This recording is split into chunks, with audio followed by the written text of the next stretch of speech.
کتنے حفاظ کرام ہیں، قرآن انہوں نے حفظ کیا، آگے کوئی تعلیم حاصل نہیں کی، کاروبار میں لگ گئے، بزنس میں لگ گئے، اور اب نہ تو ان کے چہرے پر کوئی علم دین کا اثر ہے، نہ ان کی شخصیت میں کوئی دینداری ہے، نہ وہ دین سے جڑے ہیں، نہ مسجد سے جڑے ہیں، نہ نماز سے جڑے ہیں، داڑھی صفا چٹ ہے، نہ چہرے پہ دینداری ہے، نہ زندگی میں دینداری ہے۔ کسی زمانے میں وہ قرآن کے حافظ تھے۔ قرآن کے حافظ اگر بنے ہو تو یہ عہد کر کے یہاں سے جانا کہ ہم انشاءاللہ عالم دین بھی بنیں گے۔ للہ رب العالمین والعاقبۃ للمتقین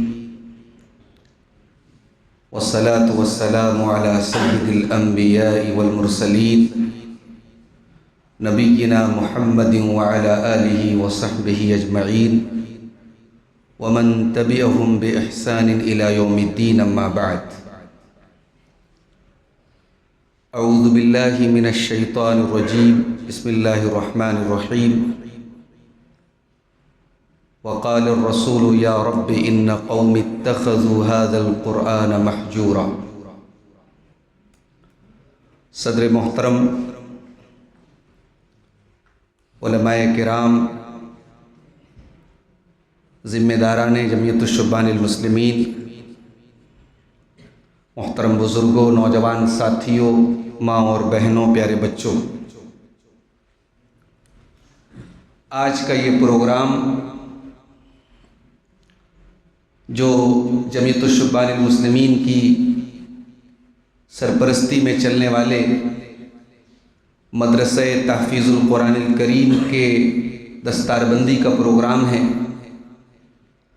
اور جیسا کہ آپ نے دیکھا کہ 8 طلباء کو یہاں دستار ان کے سروں پہ باندھی گئی اور ان کو حفظ قرآن مکمل کرنے کی سند بھی دی گئی۔ آپ نے امیر جماعت شیخ حسن جمیل مدنی حفظہ اللہ، صدر مجلس شیخ محمد جنید مکی حفظہ اللہ، اور ابھی مجھ سے پہلے شیخ عطاء الرحمن مدنی کے گراں قدر خطابات سماعت کیے، اور مختلف باتیں آپ کے سامنے آئی ہیں، اور گھڑی میں 12 بج چکے ہیں۔ موسم کے لحاظ سے پروگرام اب تک ختم ہو جانا چاہیے تھا۔ مجھے لگتا ہے پروگرام شروع کرنے میں تھوڑی تاخیر ہوئی، ورنہ یہ وقت اب تقریر کرنے کا نہیں، اب جو ہے آرام کرنے کا ہے، اب یہ سننے سنانے کا وقت نہیں ہے۔ لیکن چونکہ آج کے اس پروگرام میں آخری کڑی کے طور پہ مجھے آپ کے سامنے کھڑا کیا گیا ہے، تو میں اسی پروگرام کی مناسبت سے قرآن کریم کی جو ایک آیت میں نے پڑھی، اسی آیت کی روشنی میں کچھ باتیں آپ کے سامنے رکھنا چاہتا ہوں، اور جو بڑی ضروری باتیں ہیں۔ یہ جو آیت میں نے آپ کے سامنے پڑھی ہے، یہ سورہ فرقان کی 30 نمبر کی آیت ہے۔ اس آیت میں اللہ تعالیٰ نے قیامت کے دن اللہ کے رسول کی زبان سے ایک شکایت ہوگی، اس شکایت کو اللہ نے بیان کیا ہے۔ رسول شکایت کریں گے اللہ کی بارگاہ میں، اور کیا کہیں گے؟ وقال الرسول یا رب ان قوم اتخذوا هذا القرآن محجورا۔ قیامت کے دن اللہ کے رسول کہیں گے کہ میری امت نے قرآن کو چھوڑ دیا تھا۔ سوال یہ پیدا ہوتا ہے کہ امت نے قرآن کو چھوڑا تو نہیں ہے، قرآن تو پڑھا جا رہا ہے، یا 8 بچے قرآن کے حافظ بنے ہیں، قرآن تراویح میں سنایا جا رہا ہے، قرآن کا اتنا احترام ہے کہ 2 بھائیوں میں جھگڑا ہو جائے، 2 پڑوسیوں میں جھگڑا ہو جائے، کوئی کہہ دے میں قرآن اٹھا کے قسم کھا کے کوئی بات کروں گا، سامنے والا ڈر جاتا ہے۔ قرآن کا اتنا احترام ہے کہ قرآن کو ریشمی کپڑے میں لپیٹ کر کے اس کو رکھا جاتا ہے۔ قرآن کا اتنا احترام ہے کہ کسی کے ذریعے غلطی سے قرآن گر جائے تو لوگ مسئلہ پوچھتے ہیں علماء سے کہ مولانا قرآن گر گیا میرے بچے سے، میری بیوی سے، اس کا کفارہ کیا ہے؟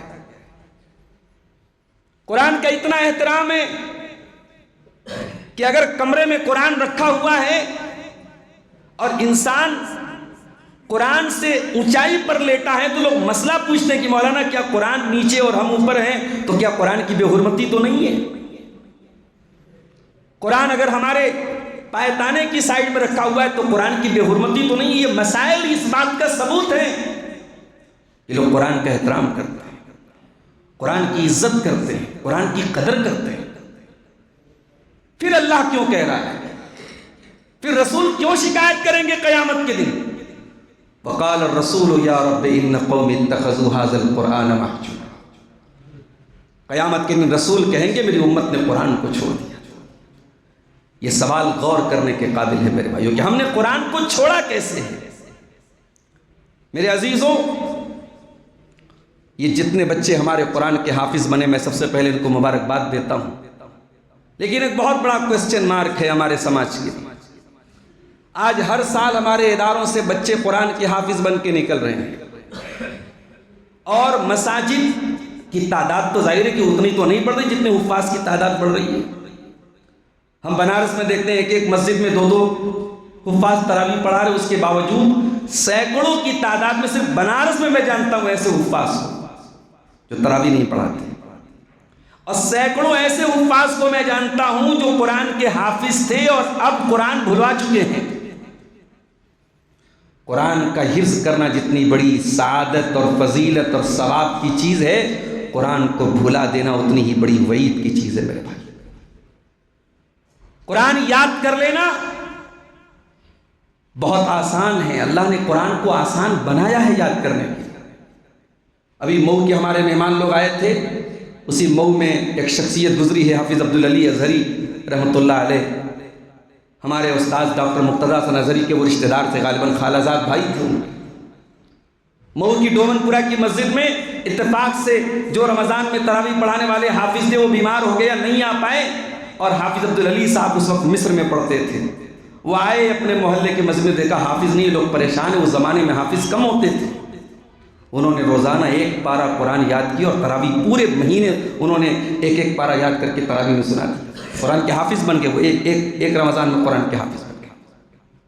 لاک ڈاؤن میں کئی علماء کو میں جانتا ہوں جنہوں نے لاک ڈاؤن کے پیریڈ میں محنت کر کے قرآن پورا یاد کر لیا۔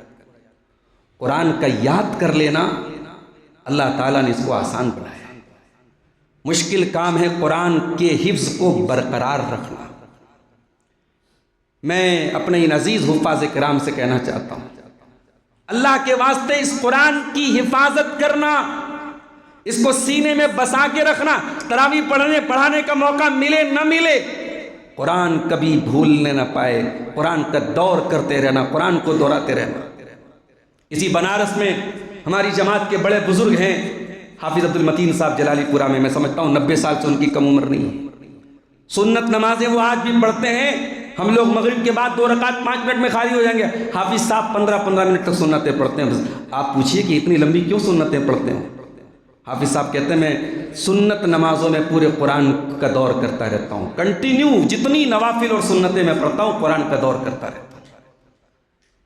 آج دور یہ آ گیا کہ اکثر حفاظ موبائل دیکھ کے قرآن تراویح پڑھا رہے ہیں اور کہتے ہیں صاحب جائز ہے، علماء نے جائز کہا ہے۔ بھائی ٹھیک ہے، ایک چیز جائز ہے، لیکن اس کا یہ مطلب پھر آپ کے حافظ ہونے کا مقصد کیا ہے؟ پھر فائدہ کیا ہے قرآن یاد کرنے کا اگر موبائل ہی دیکھ کے تراویح ہم کو پڑھانا ہے؟ تو پہلا میں سبق ان طلباء کو، ان حفاظ کرام کو میں یہ میسج دینا چاہتا ہوں کہ بھائی آپ قرآن کو یاد آپ نے کیا ہے تو اس کی حفاظت کیجیے۔ اور دوسرا بہت اہم پیغام ان کو یہ دینا چاہوں گا کہ قرآن کے حافظ بن کے یہاں سے سفر اپنا ادھورا مت چھوڑ دینا۔ کتنے حفاظ کرام ہیں، قرآن انہوں نے حفظ کیا، آگے کوئی تعلیم حاصل نہیں کی، کاروبار میں لگ گئے، بزنس میں لگ گئے، اور اب نہ تو ان کے چہرے پر کوئی علم دین کا اثر ہے، نہ ان کی شخصیت میں کوئی دینداری ہے، نہ وہ دین سے جڑے ہیں، نہ مسجد سے جڑے ہیں، نہ نماز سے جڑے ہیں۔ داڑھی صفا چٹ ہے، نہ چہرے پہ دینداری ہے، نہ زندگی میں دینداری ہے۔ کسی زمانے میں وہ قرآن کے حافظ تھے۔ قرآن کے حافظ اگر بنے ہو تو یہ عہد کر کے یہاں سے جانا کہ ہم انشاءاللہ عالم دین بھی بنیں گے۔ آپ میں سے بہت سارے ایسے بھی ہوں گے جن کے دل میں مقرر بننے کا سپنا ہوگا۔ ارے میں آج 12-13 سال سے تقریریں کرتا ہوں، واللہ آج بھی دل میں یہ کسک ہوتی ہے. قرآن کا بہت اچھا خاصا حصہ الحمدللہ یاد ہے، مگر حافظ قرآن نہ ہونے کی کسک آج بھی دل میں محسوس کرتا ہوں. اور ہماری جماعت کے جتنے بڑے بڑے علماء ہیں اکثر وہ قرآن کے حافظ ہیں، اور عالم کے لیے یہ شان کی بات ہے. یہ اس کا تقریر کرنا، اس کا دعوت و تبلیغ کا کام کرنا آسان ہو جاتا ہے جب وہ قرآن کا حافظ ہے. اگر آپ قرآن کے حافظ ہیں 70% آپ کا کام آسان ہو گیا. اب آپ آگے دین کا علم حاصل کریں، عالم بنے، مقرر بنے، دائی بنے، خطیب بنے، اور بہت سارے کام آپ کر سکتے ہیں. انشاءاللہ قرآن کی برکت سے یہ سارے کام آپ کے لیے آسان ہو گیا. میرے عزیزوں، قرآن کو اس امت نے چھوڑ دیا ہے. کیسے چھوڑا ہے؟ چند باتیں سن لیجئے، اور اس کے پہلے کہ میں وہ باتیں سناؤں ایک حدیث آپ کو سنانا چاہتا ہوں. ابن ماجہ کی روایت ہے. اللہ کے پیارے نبی صلی اللہ علیہ وسلم فرماتے ہیں، اور حدیث کے راوی کون ہے؟ حذیفہ ابن یمان. ہر صحابی کی اپنی ایک خصوصیت ہوتی ہے. حذیفہ ابن یمان وہ صحابی ہیں جو اللہ کے رسول کے رازدار تھے، اللہ کے نبی کے سیکریٹری تھے. بڑے راز کی باتیں اللہ کے نبی نے ان کو بتائی تھی. حذیفہ ابن یمان وہ صحابی ہے جو اللہ کے نبی سے پوچھا کرتے تھے، اللہ کے نبی برا کیا ہونے والا ہے؟ اچھا تو سب بتاتے ہیں، برا بتائیے کہ آگے چل کے برا کیا ہوگا. حذیفہ ابن یمان کہتے ہیں قیامت کے پہلے وہ دور آئے گا، یدرس الاسلام کما یدرس وشی الثوب. اسلام مٹ جائے گا، اسلام کا نام و نشان ختم ہو جائے گا. جیسے کپڑے سے ڈیزائن اتر جاتا ہے، کپڑا پرانا ہو جائے تو کپڑے کا جو ڈیزائن ہوتا ہے، جو نقش و نگار ہوتے ہیں وہ ختم ہو جاتے ہیں. جس طریقے سے کپڑے کے نقش و نگار مٹ جاتے اسلام مٹ جائے گا. حتی لا یدرا ما صیام ولا صلاۃ ولا صدقہ. یہاں تک کہ لوگ بھول جائیں گے نماز کیا ہوتی ہے، صدقہ کیا ہوتا ہے، روزہ کیا ہوتا ہے. وَالْيُسْرَى عَلَى كِتَابِ اللَّهِ عَزَّ وَجَلَّ. راتوں رات قرآن اٹھا لیا جائے گا. حَتَّى لَا تَبْقَى مِنْهُ آیَةٌ. یہاں تک کہ قرآن کی ایک آیت بھی روئے زمین پر باقی نہیں رہے گی. پھر ایسے لوگ بچیں گے جو دین کو کچھ نہیں جانیں گے. کچھ بوڑھے لوگ بچیں گے، کچھ بڑھیا عورتیں بچیں گی جو کہیں گی ہمارے باپ دادا لا الہ الا اللہ پڑھتے تھے اس لیے ہم بھی پڑھتے. کلمہ کا مطلب تک ان کو نہیں معلوم ہوگا، بس باپ دادا کلمہ پڑھتے تھے وہ پڑھیں گے. یہ دور قیامت کے پہلے آئے گا، اور وہ دور قریب آ چکا ہے میرے ساتھ. اگر ہم نے اور آپ نے اپنے بچوں کی تعلیم اور تربیت پر توجہ نہیں دی، قرآن سے نہیں جوڑا اپنے بچوں کو، آپ بجٹیا جیسے علاقے میں بیٹھے شاید آپ کو محسوس نہ ہوتا ہو. اسی بنارس کی بہت ساری کالونیاں ایسی ہیں جہاں مسلمان رہتے ہیں، ان کے بچے کانوینٹ اسکولوں میں پڑھتے ہیں، ان کے گھر ماشاءاللہ ماربل سے بنے ہیں، ٹائلز سے سجے ہیں، بڑے قیمتی فانوس اور جھاڑ لگے ہیں ان کے گھروں میں. ان کے گھر کروڑوں کے مکان ہیں، مگر واللہ ان کے گھروں میں ایک بار بھی کوئی قرآن پڑھنے والا نہیں، ایک بار کوئی اللہ کا نام لینے والا نہیں ہے. وہ گھر دنیا کے اعتبار سے بڑے شاندار گھر ہیں، مگر حقیقت کے اعتبار سے وہ گھر مردہ ہیں. پیارے نبی نے ایسے گھروں کو مردہ قرار دیا ہے. اللہ کے نبی فرماتے ہیں مثل البیت الذی یذکر اللہ فیہ والبیت الذی لا یذکر اللہ فیہ مثل الحی والمیت. جس گھر میں اللہ کا نام لیا جائے وہ گھر زندہ ہے، اور جس گھر میں اللہ کا نام نہ لیا جائے وہ گھر مردہ ہے.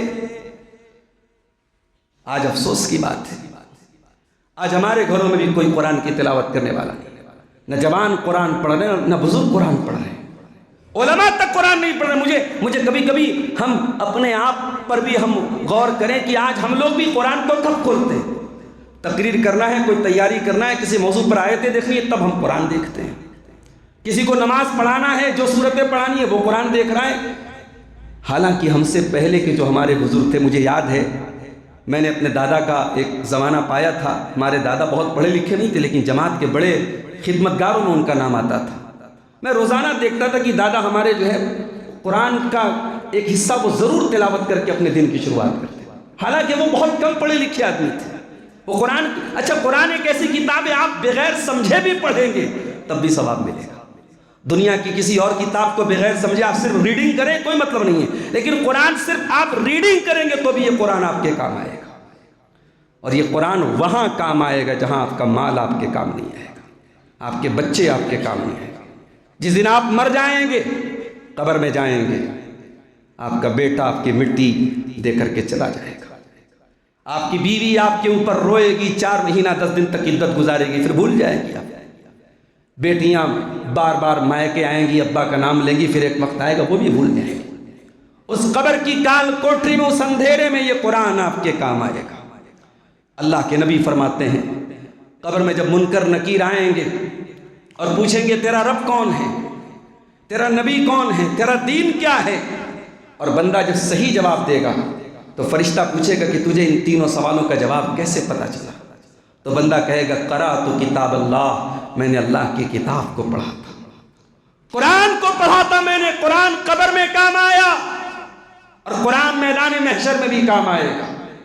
وہ میدان محشر اس کے بارے میں اللہ قرآن میں کہتا ہے وَلَا يَسْأَلُ حَمِيمٌ حَمِيمًا، کوئی گہرا دوست بھی اپنے گہرے دوست کے کام نہیں آئے گا، يُبَصَّرُونَهُمْ، حالانکہ ایک دوسرے کے سامنے ہوں گے، يَوَدُّ الْمُجْرِمُ لَوْ يَفْتَدِي مِنْ عَذَابِ يَوْمِئِذٍ بِبَنِيهِ وَصَاحِبَتِهِ وَأَخِيهِ وَفَصِيلَتِهِ الَّتِي تُؤْوِيهِ وَمَنْ فِي الْأَرْضِ جَمِيعًا ثُمَّ يُنْجِيهِ۔ قیامت کے دن تو انسان اپنے باپ کو دیکھ کے بھاگے گا، اپنی ماں کو دیکھ کے بھاگے گا، اپنے بچوں کو دیکھ کے بھاگے گا۔ وہاں نہ بیٹا باپ کے کام آئے گا، نہ ماں اولاد کے کام آئے گی، نہ بیوی شوہر کے کام آئے گی، نہ بچے اپنے والدین، کوئی کسی کے کام نہیں آئے گا۔ قرآن وہاں بھی آپ کے کام آئے گا۔ اقرؤ القرآن، نبی نے فرمایا قرآن پڑھا کرو، فَإِنَّهُ يَأْتِي يَوْمَ الْقِيَامَةِ شَفِيعًا لِأَصْحَابِهِ، یہ قرآن قیامت کے دن تمہاری سفارش کرے گا، تمہارے حق میں لڑے گا، عدالت اللہ کی عدالت میں تمہارے لیے لڑے گا اللہ سے۔ اللہ یہ قرآن پڑھنے والا تیرا بندہ تھا۔ میرے عزیزو قرآن کو پڑھا کرو۔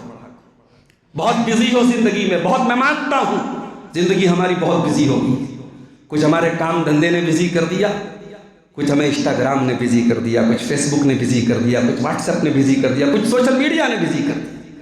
دنیا کے سارے میسج پڑھنے کا ہمارے پاس ٹائم، ہر 10 منٹ میں موبائل کھولتے کس کا میسج آیا، کوئی اہم میسج چھوٹ نہ جائے، کوئی ہمارا دوست میسج کر کے ہم سے ناراض نہ ہو جائے کہ بھائی میں نے میسج کیا تم بھول گئے۔ اور اللہ کی آخری کتاب، اللہ کا آخری میسج، لاسٹ میسج، انتم سندیش، جو اسی شعبان کے بعد جو مہینہ آ رہا ہے رمضان میں اترا تھا، شہر رمضان الذی انزل فیہ القرآن ھدی للناس وبینات من الھدی والفرقان، رمضان کے مہینے میں قرآن اترا تھا، وہ قرآن جو ساری دنیا کے لیے ہدایت کا میسج بن کر کے آیا، ہدایت کا مارگدرشن کا کام کرنے کے لیے آیا، وہ قرآن رمضان کے مہینے میں اتارا گیا تھا۔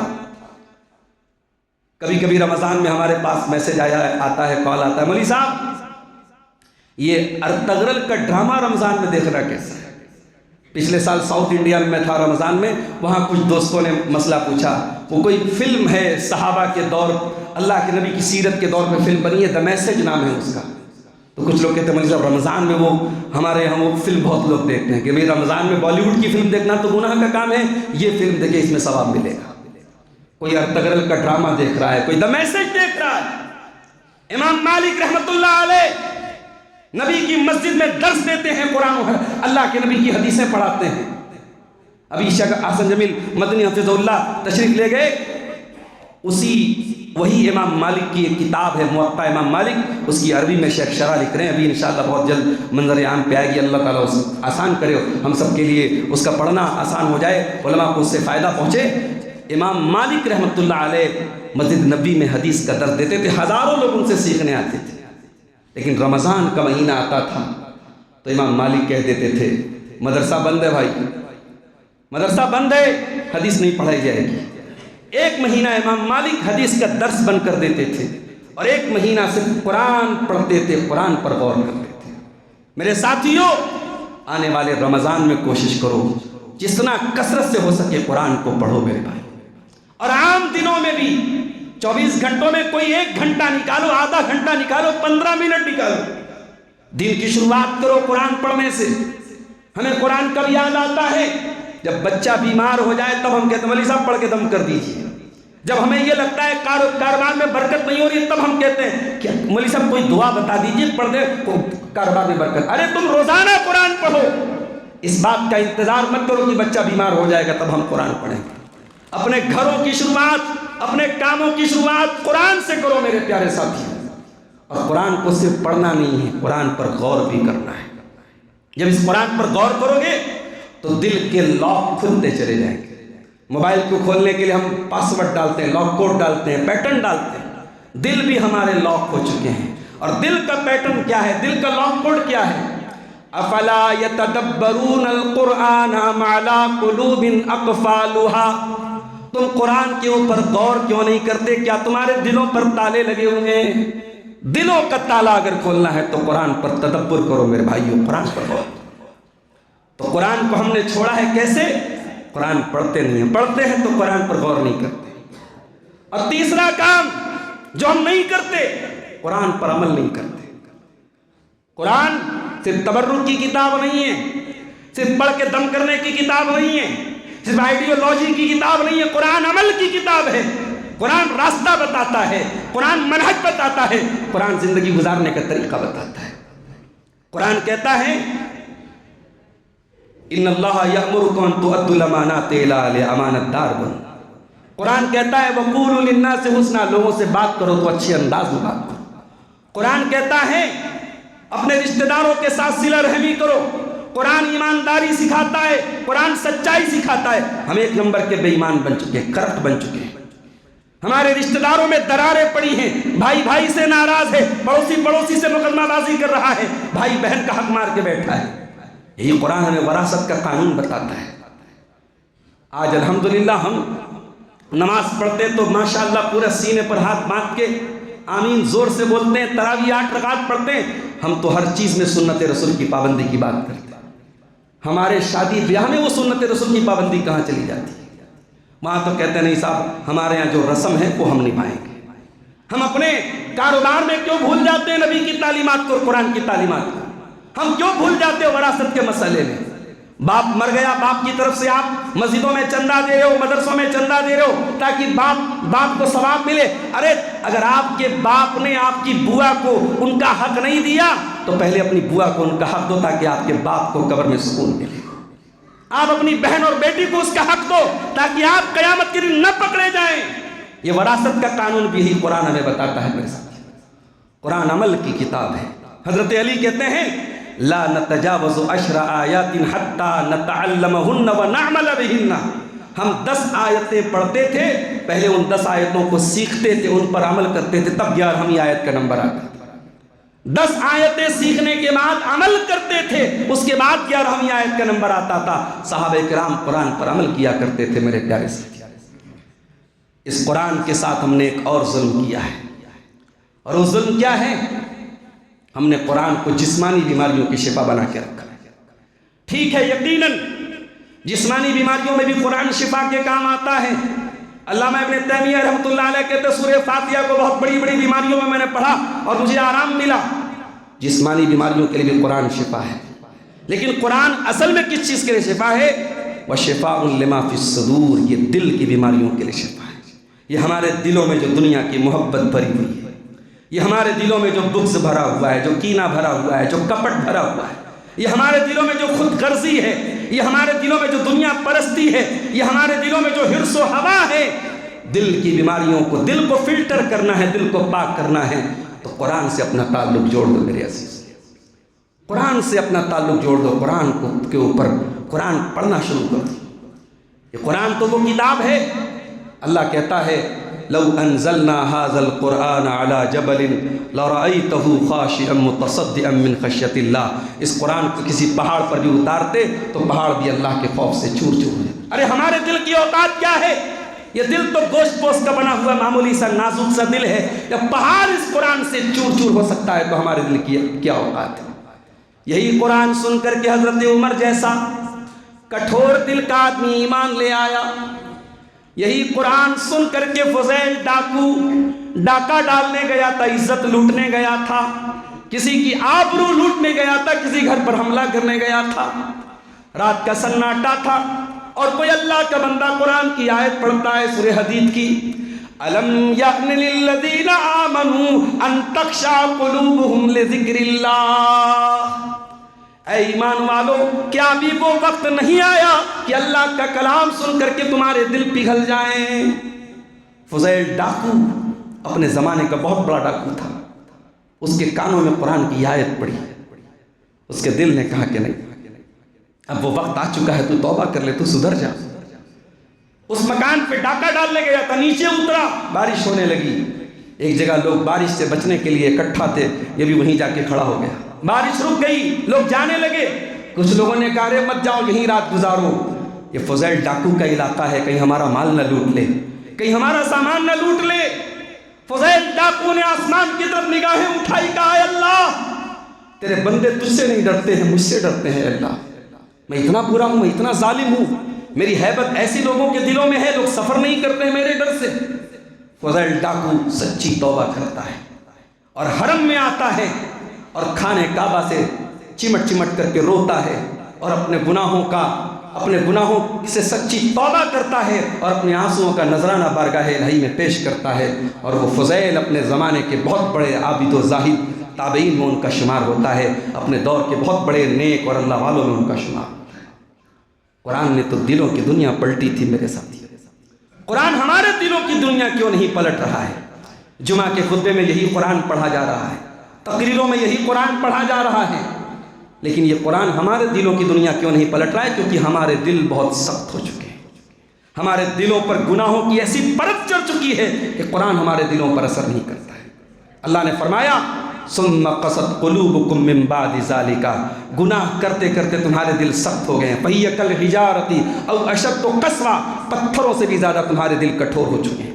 پتھر بھی کچھ ایسے ہوتے ہیں، وَإِنَّ مِنَ الْحِجَارَةِ لَمَا يَتَفَجَّرُ مِنْهُ الْأَنْهَارُ، پتھر میں سے بھی نہریں پھوٹنے لگتی ہیں، وَإِنَّ مِنْهَا لَمَا يَشَّقَّقُ فَيَخْرُجُ مِنْهُ الْمَاءُ، پتھر بھی کچھ ایسے ہوتے ہیں اس میں سے سوراخ ہو جاتا ہے، پانی رسنے لگتا ہے، وَإِنَّ مِنْهَا لَمَا يَهْبِطُ مِنْ خَشْيَةِ اللَّهِ، پتھر تو کچھ ایسے بھی ہوتے ہیں اللہ کے خوف سے جھک جاتے ہیں، مگر اے میرے بندو تم گناہ کر کر کے پتھروں سے زیادہ تمہارے دل کٹھور ہو چکے ہیں۔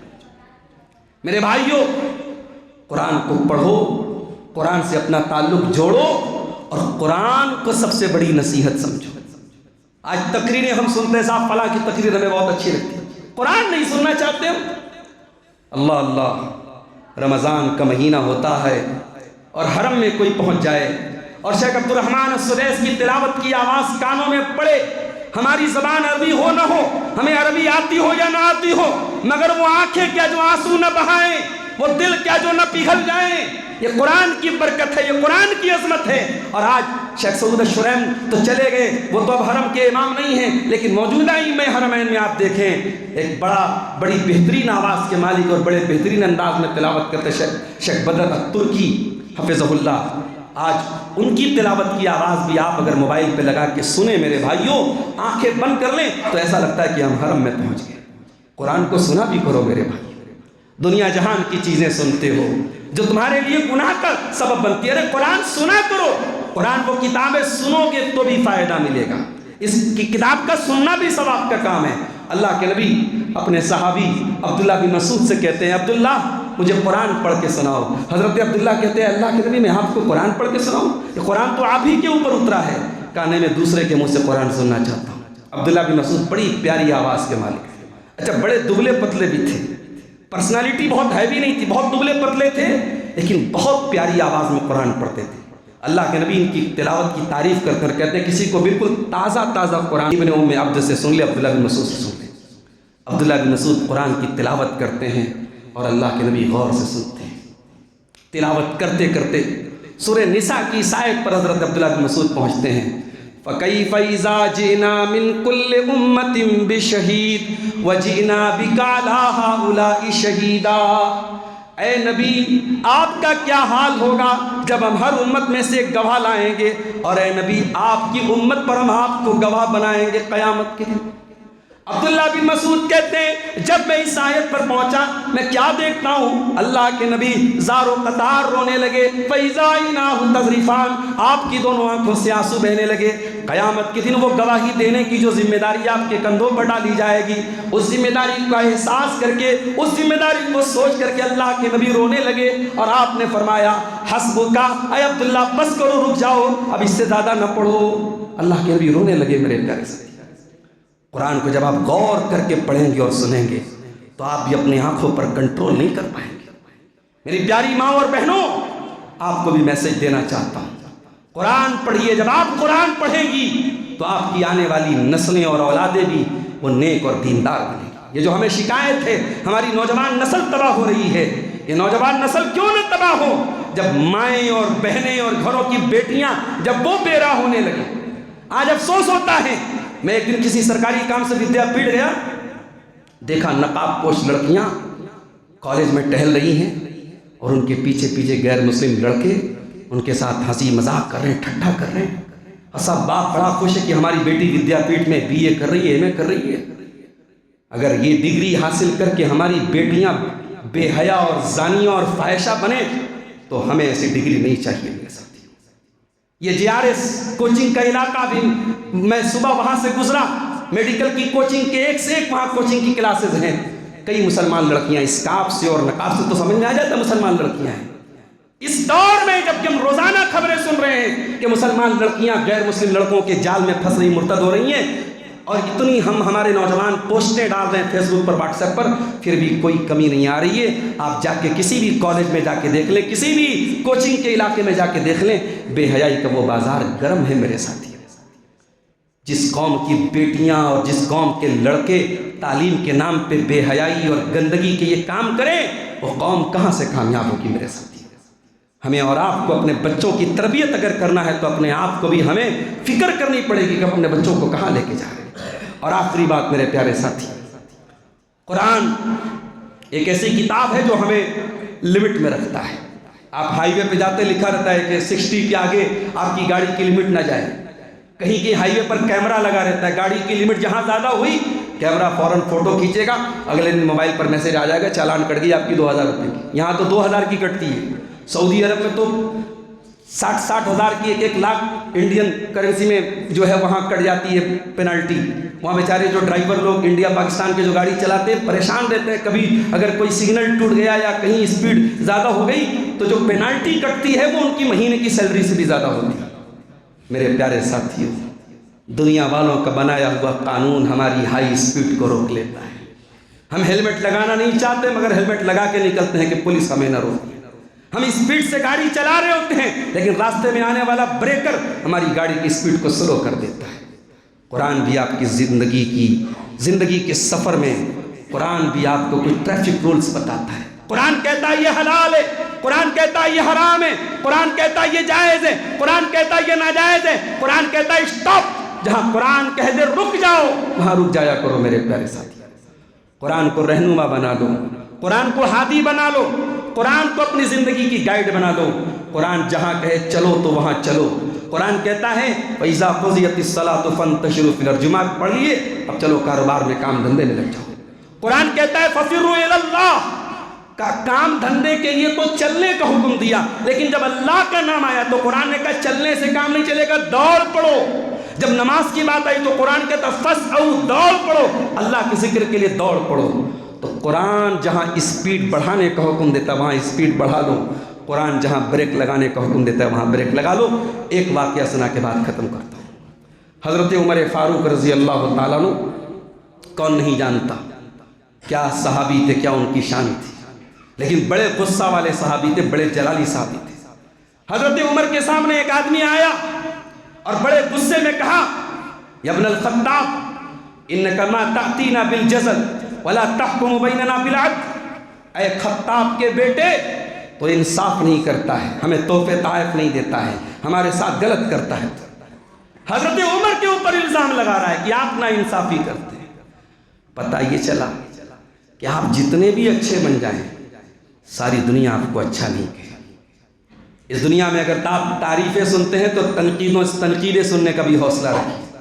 دنیا میں تمام لوگ آپ کو صحیح نہیں کہیں گے، کچھ تنقیدوں کے نشتر بھی آئیں گے، کچھ آپ کی تعریف کریں گے تو کچھ آپ کے اچھے کاموں میں بھی کیڑے نکالیں گے، لیکن ہاتھی لوگ شور مچاتے اور ہاتھی اپنا سفر تمام کرتا ہے۔ میرے پیارے ساتھیوں، حضرت عمر کو غصہ بہت آیا، غصے کے مارے کانپنے لگے۔ حضرت عمر کی اسی مجلس میں ایک آدمی بیٹھا ہوا تھا، اس نے کہا اے امیر المومنین، اللہ تعالیٰ قرآن میں کہتا ہے خذ العفو وأمر بالعرف وأعرض عن الجاہلین۔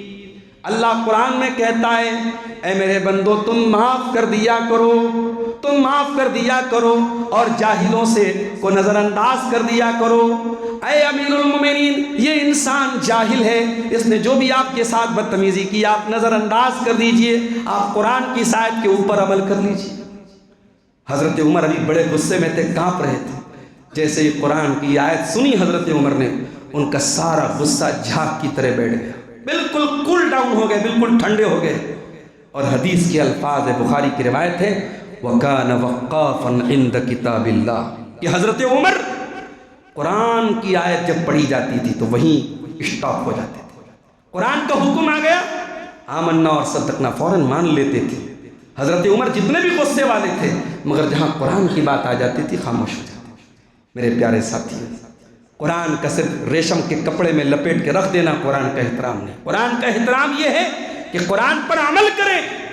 آج ہمارے آپس کے جھگڑے ہم کچہریوں میں لے کے جاتے ہیں، ساری زندگی مقدمہ بازی کرتے ہیں، ایک دوسرے کو تکلیف پہنچاتے ہیں۔ کیوں نہیں ہم قرآن کی روشنی میں اپنے جھگڑوں کو حل کرتے ہیں؟ کیوں نہیں اپنے علماء کو یہ درجہ دیتے ہیں کہ آئیے ہم بیٹھ کر کے اپنے مسئلے حل کر لیتے ہیں؟ یہ عدالتوں تک اور کچہریوں تک اپنے مسائل کو لے جا کے ایک دوسرے کو ذلیل کرنا، یہ اس بات کا ثبوت ہے کہ ہم قرآن کو تبرک کی کتاب تو سمجھتے ہیں، مگر قرآن کے فیصلے کو ماننے کے لیے تیار نہیں ہیں۔ میرے پیارے ساتھیوں، اگر واقعی میں قرآن سے محبت ہے، قرآن کا احترام کرتے ہیں، تو قرآن کے فیصلوں کو بھی مانیے، قرآن کو فیصل مانیے، قرآن کو اپنی زندگی کا آئیڈیل بنائیے۔ دعا ہے رب العالمین سے الہ العالمین ہم سب کو قرآن کریم کا صحیح معنوں میں احترام کرنے کی توفیق عطا فرمائیں۔ قرآن کی عظمت ہم سب کے دلوں میں اللہ تعالیٰ بٹھا دے۔ مدرسہ تحفیظ القرآن سے جن بچوں نے قرآن کا حفظ مکمل کیا ہے، اللہ ان کو آگے کی زندگی میں مزید علم دین حاصل کرنے کی توفیق عطا فرمائے، تاکہ یہ حفظ قرآن کا صحیح استعمال کر سکیں۔ اور ان حفاظ کے اوپر جن اساتذہ نے محنت کی ہے، اللہ ان کی قربانیوں کو بھی قبول فرمائے، اور جمعیت الشبان کے ذمہ داروں کو بھی توفیق دے کہ ان طلباء کے ساتھ ساتھ ان اساتذہ کی بھی جو حوصلہ افزائی ہو سکے، اور وقت اور حالات کے حساب سے جو بھی ان کی محنتوں کی جو قدردانی ہو سکے وہ مکمل طریقے سے وہ کریں۔ اللہ تعالیٰ اس جمعیت کے کاموں میں مزید برکت عطا فرمائے، آمین۔ وآخر دعوانا ان الحمد للہ رب العالمین، والسلام علیکم ورحمۃ اللہ وبرکاتہ۔